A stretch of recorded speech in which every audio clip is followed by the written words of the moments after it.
नमस्कार, Shriram time news मध्ये मी कैलास सोनवणे आपले हार्दिक स्वागत करतो। सुरुवातीला पाहूया 24 तासातील ताज्या घडामोडी। सुरभसिंग नाईक आयुर्वेद महाविद्यालयासमोरील महामार्गाच्या पुलाखालील पाण्यात आढळला अनोळखी इसमाचा मृतदेह। आई एकविरा देवी मंदिरातील श्री कालभैरव मंदिरात श्री कालभैरव उत्सवानिमित्त विविध धार्मिक कार्यक्रमांचे आयोजन। सप्टेंबर 2025 मध्ये झालेल्या अतिवृष्टीच्या अनुदान वाटपासंदर्भात रविवारपर्यंत सकारात्मक निर्णय घेण्याची मागणी। सेवाभावी संस्था प्रबोधन समिती धुळेतर्फे जिल्हास्तरीय सेवाभावी संस्थांच्या एकदिवसीय कार्यशाळेचे आयोजन। जय हिंद माध्यमिक विद्यालय व कनिष्ठ महाविद्यालयात अपूर्व विज्ञान मेळाव्याचे आयोजन। आणि शहरातील साक्री रोडवरील भाजी विक्रेत्यांजवळ पिण्याच्या पाईपलाईनच्या वाहनाला गळती, हजारो लिटर पाण्याची नासाडी। आता बातमीपत्र विस्ताराने। धुळे शहरातील नगाववाडी परिसरातील स्वरूपसिंग नाईक आयुर्वेद महाविद्यालयासमोरील महामार्गाच्या पुलाखालील पाण्यात एका अनोळखी इसमाचा मृतदेह आढळून आल्याने परिसरात खळबळ उडाली आहे। धुळे शहरातील नगाववाडी परिसरात स्वरूपसिंग नाईक आयुर्वेद महाविद्यालयासमोरील पुलाखाली पाण्यात एका अनोळखी इसमाचा मृतदेह आढळून आल्यामुळे परिसरात खळबळ उडाली आहे। प्राथमिक माहितीनुसार सदर इसम भिक्षा मागून आपला उदरनिर्वाह करत असल्याचे काही प्रत्यक्षदर्शींनी पोलिसांना सांगितले। घटनेची माहिती मिळताच स्थानिक गुन्हे अन्वेषण शाखेचे पोलीस निरीक्षक श्रीराम पवार, देवपूर पोलीस ठाण्याचे पोलीस निरीक्षक समाधान वाघ तसेच देवपूर पश्चिम पोलीस ठाण्याचे सहाय्यक पोलीस निरीक्षक सचिन कापडणीस यांनी घटनास्थळी धाव घेऊन पाहणी केली। श्वान पथक आणि ठसे तज्ञांनी घटनास्थळी येऊन पुरावे गोळा करण्याचा आणि मृतदेहाभोवतालच्या परिस्थितीचा तपास करण्याचा प्रयत्न केला। अद्याप या इसमाची ओळख पटलेली नाही। पोलिसांनी मृतदेह रुग्णवाहिकेद्वारे उत्तरीय तपासणीसाठी भाऊसाहेब हिरे वैद्यकीय महाविद्यालयाच्या रुग्णालयात पाठवला आहे। अधिक तपास देवपूर पश्चिम पोलीस करीत आहेत। खानदेश कुलस्वामिनी आई एकविरा देवी मंदिरातील श्री कालभैरव मंदिरात श्री कालभैरव उत्सवानिमित्त बुधवारी विविध धार्मिक कार्यक्रमांचे आयोजन करण्यात आले होते। खानदेश कुलस्वामिनी आई एकविरा देवी मंदिरात श्री कालभैरव उत्सवानिमित्त विविध धार्मिक कार्यक्रमांचे आयोजन करण्यात आले होते। श्री कालभैरव जयंतीचे औचित्य साधून सकाळी कालभैरव मंदिरात पूजा पाठ अभिषेक संपन्न झाला। सकाळी 10 वाजता धुळे शहरातील श्री स्वामी समर्थ सेवेकरी, श्री स्वामी समर्थ सेवा केंद्र शिवाजी रोड, श्री स्वामी समर्थ सेवा केंद्र विद्यानगरी देवपूर, श्री स्वामी समर्थ जगदंबा सेवा केंद्र मिल परिसर धुळे यांनी सामुदायिक श्री कालभैरव अष्टक पठण केले। दुपारी 12 वाजता श्री कालभैरवाची महाआरती संपन्न झाली। लगेचच महाप्रसादाचे आयोजन करण्यात आले होते। महाप्रसादात वांग्याचे भरीत, बाजरीची भाकर, मिरचीचा ठेचा हा प्रसाद वाटप करण्यात आला। रात्री 8:30 वाजता हरिभक्त परायण सतीश महाराज निमडाळे यांच्या कीर्तनाचा कार्यक्रम संपन्न झाला। या धार्मिक कार्यक्रमांचा भाविकांनी मोठ्या प्रमाणात लाभ घेतला। मंदिर ह्या मंदिरामध्ये असं कालभैरवाचं मंदिर आहे। त्या मंदिरालाही मंदिराला 700 वर्षाचा इतिहास आहे। त्या कालभैरव मंदिराला 700 वर्षाचा इतिहास आहे। अति पुरातन इतिहास असल्या कारणाने या ठिकाणी सालाबादप्रमाणे कार्तिक अष्टमीला म्हणजे काल अष्टमीला कालभैरव जयंती मोठ्या प्रमाणात साजरी केली जाते। आणि या उत्सवासाठी धुळे, जळगाव आणि नाशिक आणि अशा प्रकारचे लोक आलेले आहेत आणि हा उत्सव चांगल्या पद्धतीने आणि चांगला केला जातो। आज या कालभैरवांची पहाटे 5 वाजल्यापासून म्हणजे मंगल स्नान, धूप आरती, नंतर तुमचं पूर्ण आरती, नंतर आता नैवेद्य नंतर परत आणि परत संध्याकाळी परत नैवेद्य होईल आणि आरती होईल। आरती झाल्यानंतर परत त्यांचा दृष्ट उचलली जाईल, दृष्ट काढली जाईल। अशा पद्धतीनं आजचा सोपस्कार आहे आणि आजचा हा प्रसाद भाविकांच्या सहकार्याने हा प्रसाद होत आहे। प्रसादात त्या महाराजांचा प्रसाद फक्त वांग्याची भरीत, बाजरीची भाकरी, मिरचीचा ठेचा, कांदा, लिंबू आणि गुळगुळे असे हे 5 पदार्थ असतात। त्या 5 पदार्थांचा आज भोग लावला गेला आहे आणि सर्वांना तो देण्यात येत आहे। सर्वांनी आनंदात तो प्रसाद द्यावा, भरपूर प्रमाणात केलेला आहे। सर्वांनी आनंद द्विगुणा होईल अशा भगवतीच्या दरबारात आणि कालभैरवाच्या दरबारात सर्वांनी लाभ घ्यावा। धन्यवाद। सप्टेंबर 2025 मध्ये झालेल्या अतिवृष्टीच्या अनुदान वाटपास दिरंगाई होत आहे। या संदर्भात रविवारपर्यंत काही सकारात्मक निर्णय घ्यावा, अन्यथा आंदोलन छेडण्याचा इशारा चांदे ग्रामस्थ व शेतकऱ्यांतर्फे तहसीलदार ग्रामीण यांना निवेदनाद्वारे देण्यात आला आहे। सप्टेंबर 2025 मध्ये झालेल्या अतिवृष्टीच्या अनुदान वाटपास दिरंगाई होत आहे। या संदर्भात रविवारपर्यंत सकारात्मक निर्णय न झाल्यास सोमवारपासून तहसील कार्यालयासमोर उपोषण करण्याचा इशारा चांदे ग्रामपंचायत व शेतकऱ्यांतर्फे तहसीलदार ग्रामीण यांना निवेदनाद्वारे देण्यात आला आहे। निवेदनात म्हटले आहे की सप्टेंबर 2025 मध्ये झालेल्या अतिवृष्टीची नुकसान भरपाई दिनांक 18 ऑक्टोबर 2025 रोजी शासन निर्णयाने मंजूर करण्यात आली। तसेच रब्बी हंगामाच्या विशेष मदतही मंजूर झाली, परंतु ही मदत वितरित करण्यात दिरंगाई होत आहे। यामुळे अनेक अडचणी येत असून शेतकऱ्याला कोणीही मार्गदर्शन करत नाही। चांदे येथील 800 शेतकऱ्यांचा संपूर्ण डाटा तहसील कार्यालयात अपलोड झाला आहे। त्यापैकी 570 शेतकऱ्यांचे फार्मर आयडी तयार आहेत, परंतु तरीही फक्त 228 शेतकऱ्यांचे पैसे आले आहेत। काही शेतकऱ्यांना दोन्ही पद्धतीची मदत लाभली आहे, बाकीचे पात्र मदतीपासून वंचित राहिले आहेत। विके नंबर येऊन 18 दिवस झाले तरी त्यांची अजून KYC होत नाही। याबाबत रविवारपर्यंत काही सकारात्मक निर्णय न झाल्यास सोमवार दिनांक 17 नोव्हेंबरपासून तहसील कार्यालयासमोर उपोषण आणि तीव्र आंदोलन करू।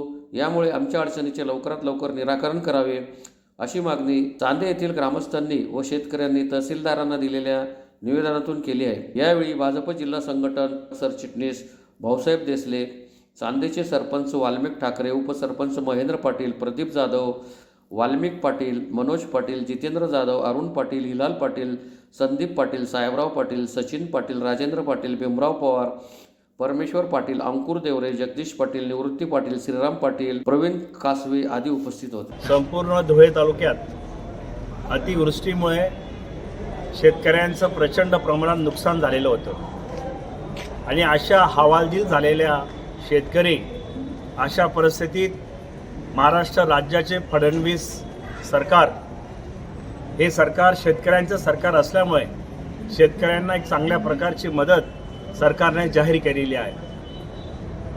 या मदतीचं या मनापासून भारतीय जनता पार्टीचा पदाधिकारी म्हणून मी मनापासून या सरकारचा आभार मानतो। पण मदत जरी जाहीर झालेली असली तरी ती मदत अद्याप काही प्रमाणात शेतकऱ्यांच्या खात्यात अजून ती पोचत नाही आहे, ती पडत नाही। दिरंगाईमुळे शेतकरी अजूनही त्या लाभापासून वंचित राहतोय। या जिल्ह्याचे पालकमंत्री आमदार जयकुमार भाऊ रावल, धुळे ग्रामीणचे लोकप्रिय आमदार रामदादा बदाने यांच्या प्रयत्नातून या तालुक्याला यांनी जो पाठपुरावा केला त्या पाठपुराव्याला खरं सरकारने एक चांगला पाठिंबा देऊन यश निर्माण झालेलं आहे। हे जरी असलं तरी आम्ही आज तहसीलदार साहेबांना विंचूर असेल, चांदा असेल, तरवाडा असेल, सिताना असेल, बोरकुंड असेल या संपूर्ण परिसरात एक चांगल्या प्रकारची मदत जरी जाहीर झाली असली तरी शेतकऱ्यांच्या थेट खात्यात अजून अनुदान हे मिळत नाही आहे, प्राप्त होत नाही आहे। म्हणून तहसीलदार साहेबांच्या आज हे लक्षात आणून दिलं की रब्बी हंगामासाठी शेतकरी आज रब्बी हंगामामुळे शेतकऱ्यांना पैसा हा नसल्यामुळे तात्काळ शेतकऱ्यांच्या खात्यामध्ये ही मदत जाहीर करावी। जाहीर करून मदत थेट खात्यामध्ये कशी जाईल असे प्रयत्न आपण करावेत असं तहसीलदार साहेबांना आम्ही या ठिकाणी निवेदन दिलेलं आहे।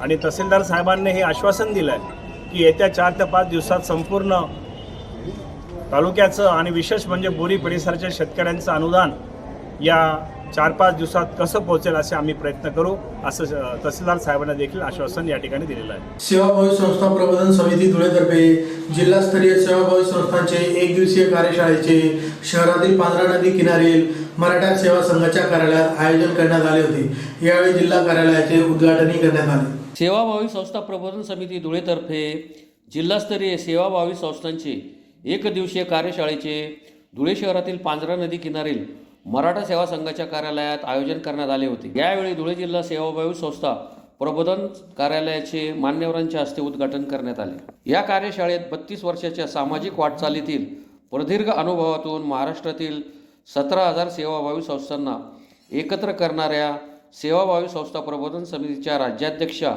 डॉक्टर सुनीता मोडक यांनी मार्गदर्शन केले। तसेच धुळे शहरातील देवपूरमधील गणेश कॉलनीतील भोई सोसायटी येथील पिंपळेश्वर महादेव मंदिर जवळ सेवाभावी संस्था प्रबोधन समिती धुळे जिल्हा कार्यालयाचे उद्घाटन मान्यवरांच्या हस्ते करण्यात आले। यावेळी जिल्हा उद्योग केंद्राचे प्रमुख अधिकारी जयेश निकम, ज्ञानेश्वर पाटील, राजेंद्र कानडे, आरती सिल्लोडकर, अनिता तिपायले, सतीश जगताप, संजय निर्मळ, लक्ष्मण डोळस, अमोल मोडक, प्रताप पवार, अनिता बोरस्ते, रवींद्र पाटील, डॉक्टर अरविंद पवार, भारती माळी, ममता सोनवणे, मुकेश सोनवणे, मनोहर महाले, प्रफुल्ल गुळवे, संजय पाटील आदी उपस्थित होते। त्याला काय पाहिजे आहे असं सन्माननीय सतीश दादांनी सांगितलेलंच आहे। तर तुमचे चॅरिटी जे 2 सर्टिफिकेट आहे चॅरिटीने दिलेले आहेत. तुमची फाईल कशी असायला हवी, ती फाईल जर मला तुम्ही करून दिली, त्याच्यामधून निधी पण उत्पन्न होणार, CSRही मिळणार आणि गव्हर्नमेंट प्रोजेक्ट पण मिळणार. पहिलं चॅरिटीचे 2 सर्टिफिकेट आहे तुमचे 1860 आणि 1950, हे तुमचे कंपल्सरी असणं गरजेचे आहे. जे कोणाचे हरवले असतील तर त्यांनी ते काढून घ्यावे. नंबर 2, त्याला पॅन कार्ड असायला हवं दुसऱ्या स्टेपमध्ये संस्थेचं, आणि पॅन कार्ड असायला हवं आयकर विभागाचं. त्यानंतर ऑल ट्रस्टी, संस्थापक अध्यक्षांपासून ते तुमचे 7 सदस्य असतील, 5 असतील, 11 असतील, त्यांचे ऑल ट्रस्टींचे आधार कार्ड आणि पॅन कार्ड.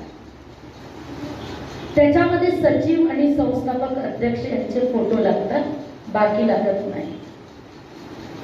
त्यानंतर 3 वर्षाचं ऑडिट आणि 3 वर्षाचं रिटर्न. तुमच्या संस्थेचा जो बायलॉज दिलेला आहे, म्हणजे उद्दिष्टांचं तुम्हाला चॅरिटीकडून मिळतं ते पत्रक. त्यानंतर तुमच्याकडे जे काही सर्टिफिकेट्स असतील काढलेले, तर ओके, नाही काढलेले असतील तर ते कसे काढायचे त्यासाठी सुद्धा मार्गदर्शन.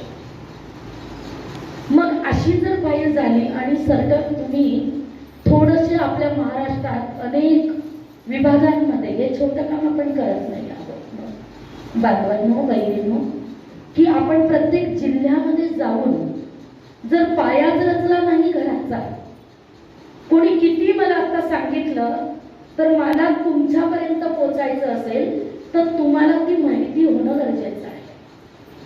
अनेक संस्थांकडे CSR सर्टिफिकेट पण काढलेलं आहे, पण 2 मिनिटांसाठी त्यांना, म्हणजे त्यांनी हद्दी पार केला आहे आणि शेपूट त्यांना माहित नाहीये की CSR कंपनी बरोबर ती कंपनी देणार असेल तर त्याची मीटिंग कशी घडवून आणायची. अशा अनेक संस्थांच्या समस्या आहेत.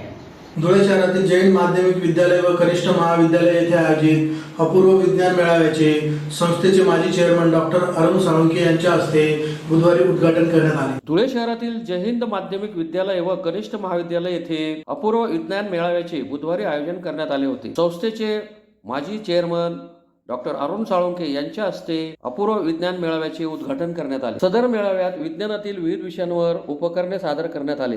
जवळपास 170हून अधिक उपकरणे या ठिकाणी विद्यार्थ्यांनी आपल्या कलाकृतीने सादर केल्या होत्या. यामध्ये रहदारीसाठी अडथळा निर्माण होणारी उपकरणे, झाडे लावा झाडे जगवा, सोलरवर चालणारी उपकरणे, पर्यावरणावर आधारित कचरा व्यवस्थापन अशी अनेक वेगवेगळी उपकरणे मेळाव्यात सादर करण्यात आली होती. उपस्थित मान्यवरांनी सदर उपकरणांची पाहणी केली. यावेळी संस्थेचे चेअरमन विजय पाटील, चंद्रशेखर पाटील, अविनाश देवरे, माजी चेअरमन डॉक्टर अरुण साळुंखे, भारती भांबरे, नितीन कानडे, विश्वेश्वर देवरे, शरद बच्चाव, विजय बोरसे, मोहन मोरे, ॲडव्होकेट राजन पाटील, निलिमा पाटील, निलेश पाटील, प्रमोद पाटील, भूषण सावंत, प्राचार्य BV निकम, BT गवळे, शालेय शिक्षण समितीचे अध्यक्ष नितीन काकडे, पर्यवेक्षिका MV करे, VN ठिगळे, प्राचार्य DS सूर्यवंशी, उपप्राचार्य VT गवळे, मुख्याध्यापक DV निकम, अपूर्व विज्ञान मेळाव्याचे प्रमुख SU पावरा, ज्येष्ठ शिक्षिका SU Patil, YM Borse, SN Patil, DS Suryavanshi, Mamata Patil आदी उपस्थित होते. कार्यक्रमाचे सूत्रसंचालन RY चौधरी यांनी केले. अध्यक्ष,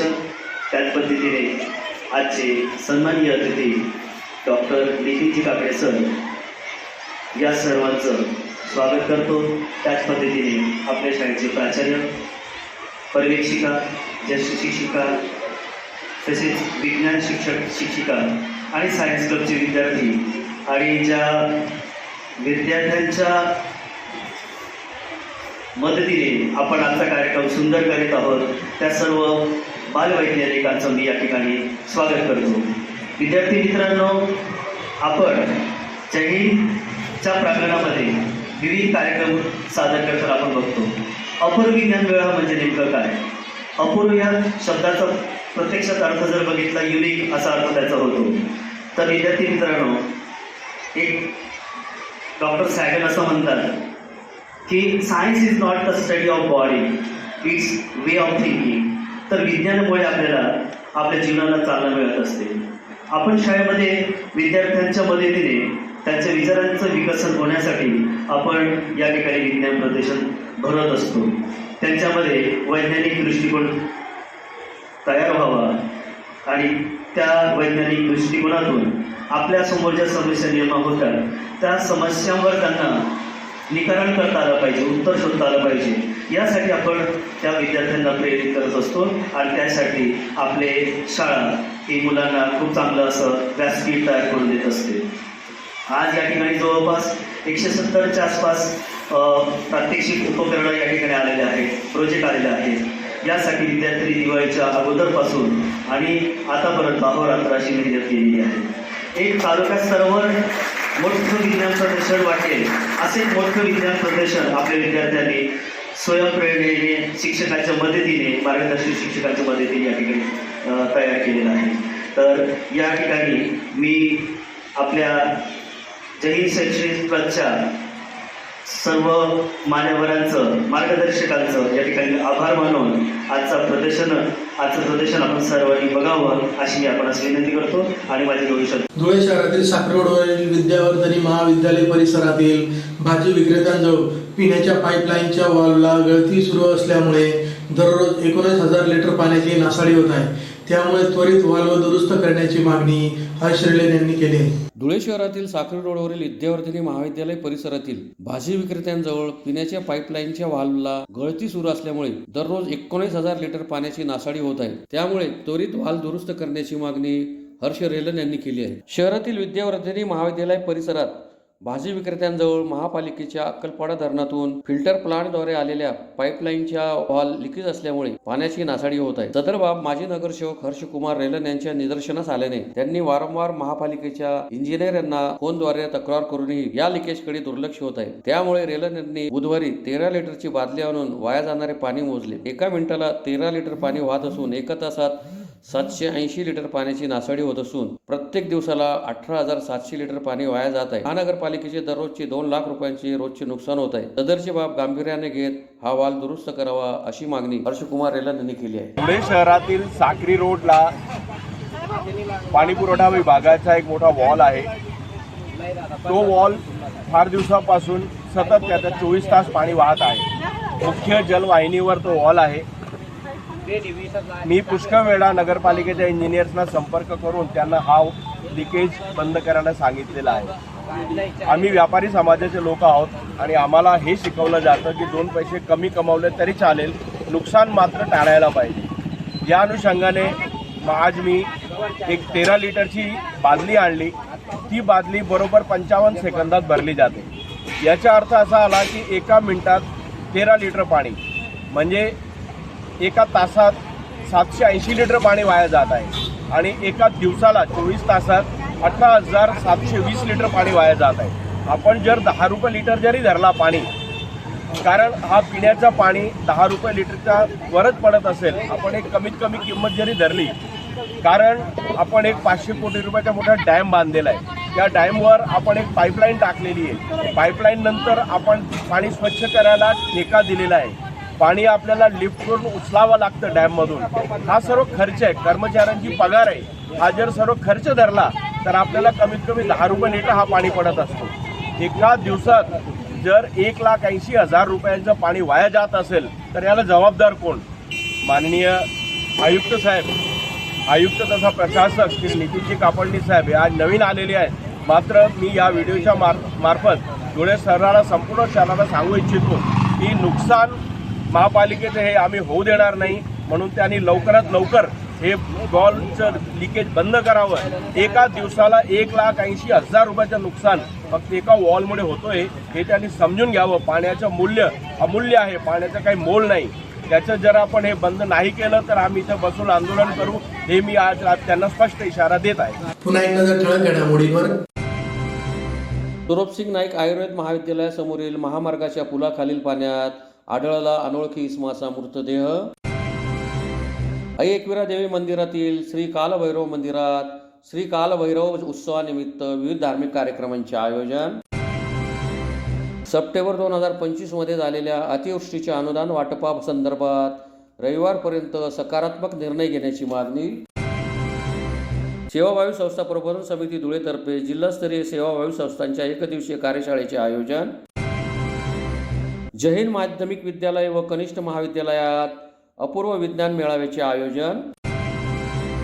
आणि शहरातील साक्री रोडवरील भाजी विक्रेत्यांजवळ पिण्याच्या पाईपलाईनच्या वॉलला गळती, हजारो लिटर पाण्याची नासाडी. याचबरोबर श्रीराम टाइम न्यूजचे बातमीपत्र संपले. दिवसभरातील ताज्या घडामोडींसाठी पाहत राहा श्रीराम टाइम न्यूज. भेटूया पुढील प्रसारणात. तोपर्यंत नमस्कार.